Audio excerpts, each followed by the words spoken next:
Welcome back to Hardball. Joe Scarborough is the host of MSNBC's Scarborough Country, which airs every night at 10 o'clock. He's also a former member of the U.S. Congress from Florida.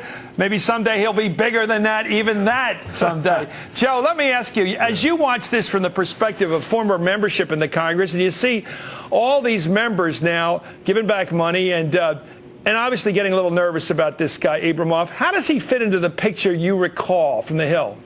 You know, it's funny. I remember Abramoff's name. I remember certainly that he was attached to DeLay's office, especially. But you know, there are always guys that would be coming in talking about Indian casinos. We don't have Indian casinos in Northwest Florida. I could never really figure out what that was all about.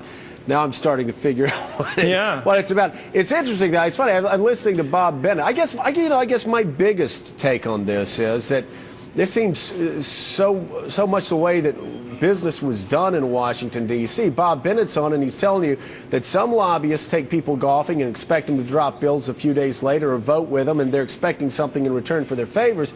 Some, all do it. That's their job. They are hired to get congressmen to vote their way, to drop bills, to put speeches in that attack this group or that group. And I mean, that's the way business has been done.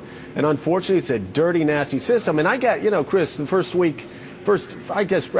month I was up there, I found out what lobbyists expected. I had the peanut growers come in and talk to me about peanut subsidies. I had peanut farmers in my district. And I said, well, I'm against all farm subsidies.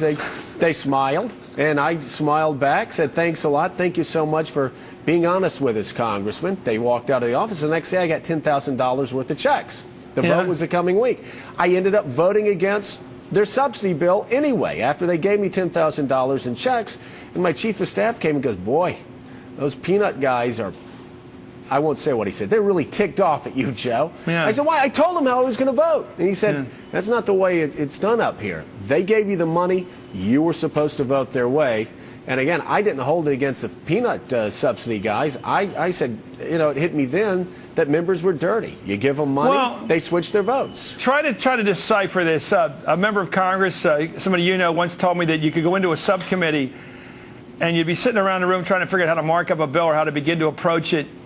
And you could tell all of a sudden that some guys were tanked, as he said. In other words, you could tell they were in the tank. The industry had gotten to them. They were basically invasion of the body snatchers types. And there's also guys like you know, a member of a lobbyist guy, you respect him, and he's a good source of information and maybe a campaign contribution now and then.